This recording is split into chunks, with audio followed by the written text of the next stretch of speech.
A Rádio Muriel apresenta Psicologia do Dia a Dia. Goza, boa tarde e seja bem-vinda. Boa tarde, Marcelo. Boa tarde, ouvintes. Hoje é um dia inesquecível para mim. Hoje seria o aniversário do meu pai, então hoje é 16 de outubro.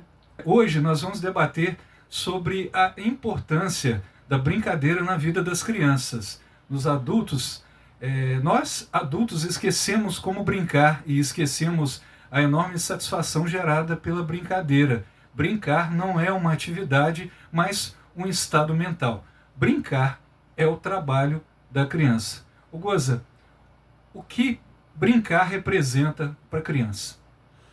Bom, Marcelo, na semana passada a gente falou, em criar habilidades que a criança vai precisar ter para a vida de adolescente, para a vida adulta, para o resto da vida.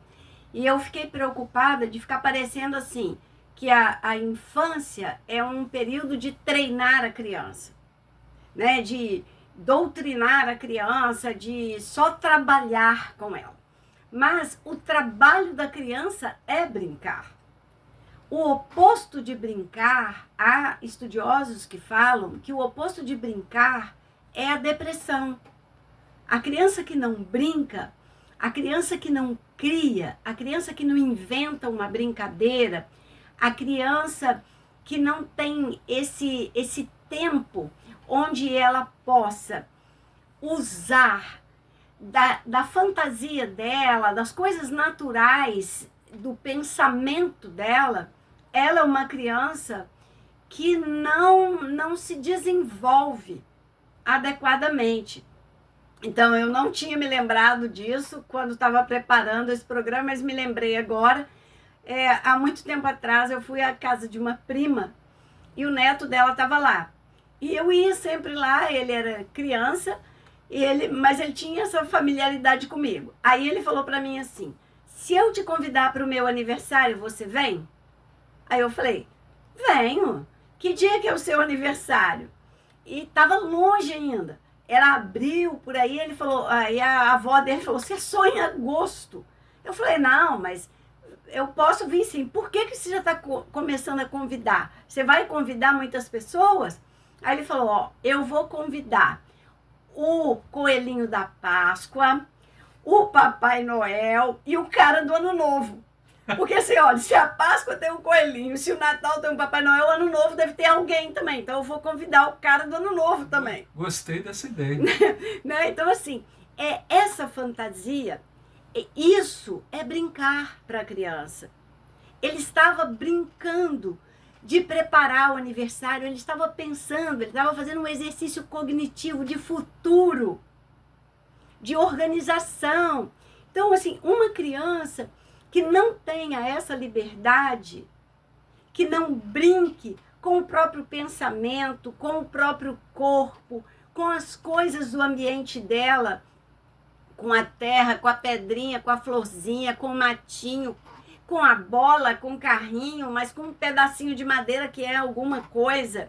Uma criança que não consiga fazer de conta, como a gente brincava e como algumas crianças felizmente ainda brincam. Por exemplo, faz de conta que aqui é uma casa, E o adulto não consegue lembrar, das divisões da casa. Mas a criança, às vezes no consultório fala assim, você está dentro do banheiro, porque ela dividiu o espaço do consultório e eu esqueço que ali era o banheiro, então eu estou falando com ela e ela fala, você está dentro do banheiro. A criança que não faz esse exercício, ela é uma criança que não cria. Então ela é uma criança que tem mais dificuldade de se desenvolver, não é? Porque brincar é o trabalho da infância. É através do brincar que você desenvolve aquelas habilidades que a gente falou na semana passada, que você cria, que você amadurece, que você conhece e exercita o seu cérebro. Goza, brincar seria exercitar vamos dizer assim, o improviso? Sim. Eu imagino a imaginação. A imaginação, o faz de conta. Porque quando a criança está brincando de faz de conta, para ela não é mentira. É verdade. Então, são aquelas crianças Ela não está mentindo. Eu tinha um cliente que o pai dele matava leão, tigre, sabe? Ele não está mentindo. Ele está criando uma ideia que é muito importante para ele, que o pai dele é um herói. Ele precisa dessa ideia. E herói para ele era isso. Então, por isso o pai dele matava leão. E assim, se você visse o pai, você ia achar graça, porque era pequenininho, magrinho. Mas na cabeça da criança, o pai dele era o herói. Isso é fundamental, né, para que ele se desenvolva. Então, assim, nós temos um defeito muito grave. Às vezes a gente corta a brincadeira da criança porque a gente toma como referência o nosso pensamento adulto. Aí eu volto lá no primeiro programa do mês de outubro, do quando eu voltar a ser criança, né? Que eu falei, olha, é uma sensibilização para você não se esquecer de quando você era criança, como você pensava. A pergunta é o seguinte, o que significa, né? Seria o que significa para a criança brincar? O que é para a criança brincar? É qualquer coisa que ela faça livremente. Então, se ela está construindo uma casinha, uma estrada, ela está brincando. Se ela está arrumando a comida no prato de um determinado jeito, ela está brincando. Se ela está tomando banho e ela tem tempo e não tem ninguém falando, anda, estamos atrasados, ela está brincando. Tudo que ela faz é uma brincadeira. E tudo que ela faz parte do desenvolvimento dela. Quando eu era criança, eu sempre gostei muito de futebol, né? Lógico, gostei de outros esportes também, como vôlei, tênis de mesa e tal. Quando eu era criança, eu pegava uma maletinha assim da minha mãe, aí eu botava justamente aqueles golzinhos do futebol de botão, aí eu fazia uma adaptação, né? Eu pegava os golzinhos ali, pegava umas bolinhas e ficava imaginando que eu estava jogando futebol. E eu narrava aquilo, narrava. Isso era como é que fala assim? Olha como que tem aí, quanta coisa que tem aí, né? Tem um trabalho motor, tem um trabalho cognitivo, tem um trabalho verbal. Sim. Né? Você dominar os termos da narração do futebol. Tudo isso é aprendizado. Inventava nome de jogador que não existia. É legal isso. Pois é. Como que os adultos prejudicam a brincadeira das crianças? Nós hoje somos uma sociedade do desempenho, da performance. E o Byung-Chul Han, que é um filósofo coreano que vive na Alemanha, diz que nós somos também a sociedade do cansaço, porque nós temos que ter um desempenho altíssimo o tempo todo. Então, nós queremos, e nós muitas vezes fazemos isso, nos apropriar da brincadeira da criança, da brincadeira livre da criança, para transformá-la em treinamento, em desempenho. Né? Então, o que é que a gente faz e que atrapalha as crianças? A gente quer liderar a brincadeira. A gente é que quer mandar na brincadeira da criança. É lógico que você não deixa uma criança pequena, um grupo de crianças muito pequenas, sozinhas brincando. Mas a criança tem que brincar na sua presença, mas ela tem que brincar. Brincar do jeito dela, né? Do jeito dela, as regras dela. Né? Se você não está jogando com ela um jogo estruturado, de tabuleiro, com regras claras, ela tem que brincar do jeito dela e do jeito que elas, né, combinam ali entre si. Cada vez que acontece uma coisa, então tem um grupo de crianças brincando, aí uma chora, aí o adulto já vai lá e já quer resolver. Aí elas discutem, o adulto já vai lá e já quer resolver. Sendo que essas eram as oportunidades delas aprenderem. Como é que a gente faz quando a gente tem um problema? A gente tenta resolver, né? A gente tenta resolver, a gente conversa.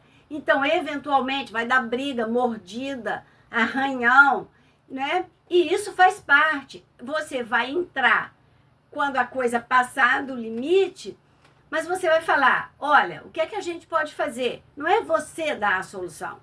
Como é que a gente faz isso? Não deu certo aqui. Como é que a gente faz? O que é que a gente pode fazer? E se você deixar a criança, desde pequena, ter um pouco de liberdade, ela vai criando o repertório. Então, no consultório eu vejo isso. Tem jogos que têm regras claras e tem jogos que são mais livres.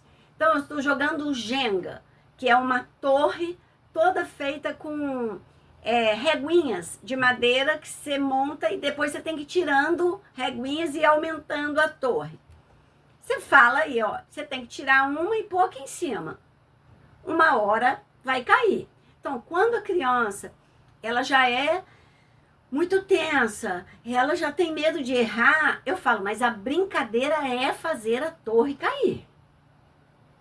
Não tem problema a torre cair. Isso é a brincadeira. Só que quanto mais alta ela tiver, mais legal é quando ela cai.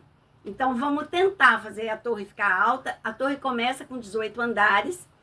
Vamos tentar fazer a torre ficar alta e ela faz um barulhão quando cai, porque a minha mesa tem vidro. É uma mesa de madeira, mas tem um vidro. Então faz um barulhão. E aí eu morro de rir quando cai e tal. E a reação das assim, crianças? A criança que não quer errar de jeito nenhum, ela se assusta, né? Mas a criança que já é mais livre, ela começa a perguntar assim, e se eu puxar aqui, vai cair? Eu falo, pode ser. Ou, acho que não. O que você acha? Vamos experimentar. Né? E aí, na hora que a torre cai, a gente ri. Obviamente que se eu estou jogando com uma criança terapeuticamente, às vezes eu faço a torre cair na minha jogada para a criança ver que não tem problema a torre cair. Né? E ela vai me zoar, vai falar que eu perdi e tudo bem, né? Até que vai chegar o dia que eu vou deixar a torre cair na jogada dela, né? E vou mostrar para ela que não muda nada, que não acontece. Você pode usar o jogo, mas você não pode comandar o jogo. Não é isso que o adulto precisa entender. O adulto precisa entender que quando a criança vai jogar futebol, vai jogar vôlei, ela está brincando. Não é o resultado que interessa. Então a gente precisa tirar essa pressão do resultado, da brincadeira da criança.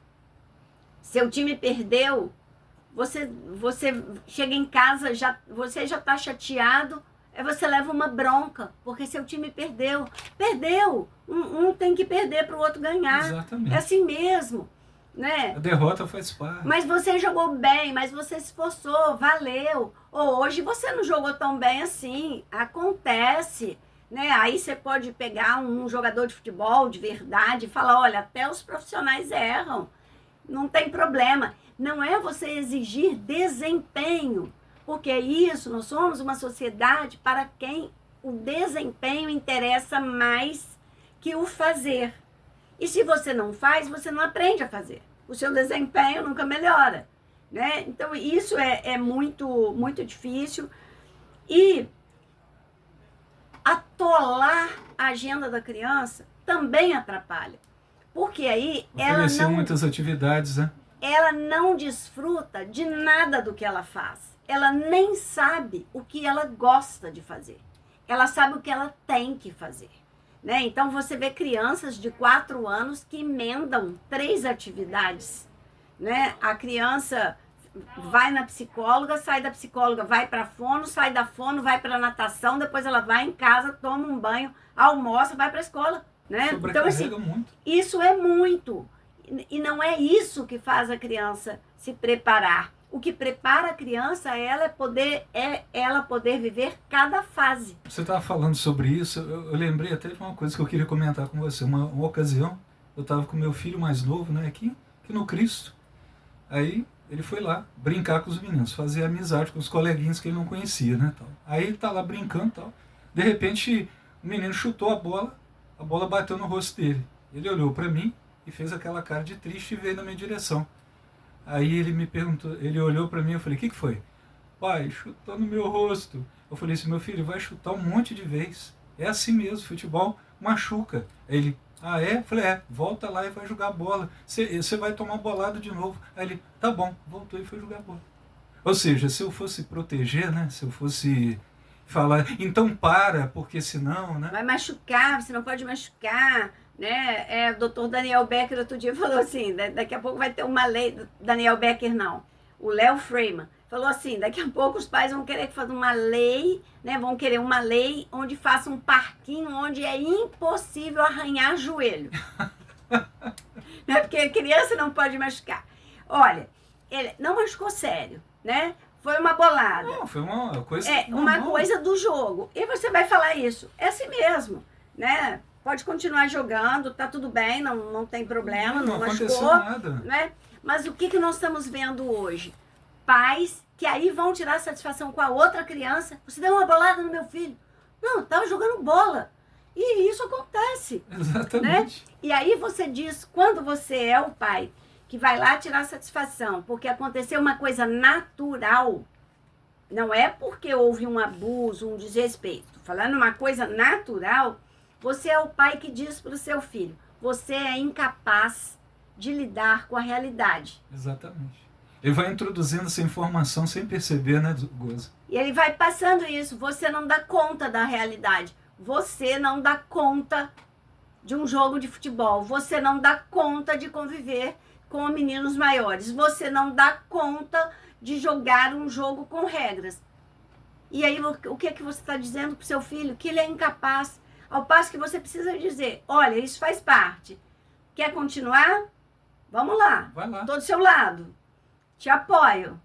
Né? Exatamente. Tô do seu lado, pode continuar. Se doer muito, você para, a gente bota gelo e tal, mas beleza. Né? Jogador de futebol não bota gelo também. Fica lá, que torceu o joelho, não sei o quê, bota gelo, fica sentado. Você também. E aí ele começa a ver assim, meu pai confia em mim. Se o meu pai confia em mim, então eu também posso confiar. Porque o meu pai, a minha mãe, essas são as pessoas que sabem de tudo para a criança. Uhum. Né? Então, assim, se o meu pai confia em mim, eu também posso confiar. Se a minha mãe falou que tá beleza, então tá.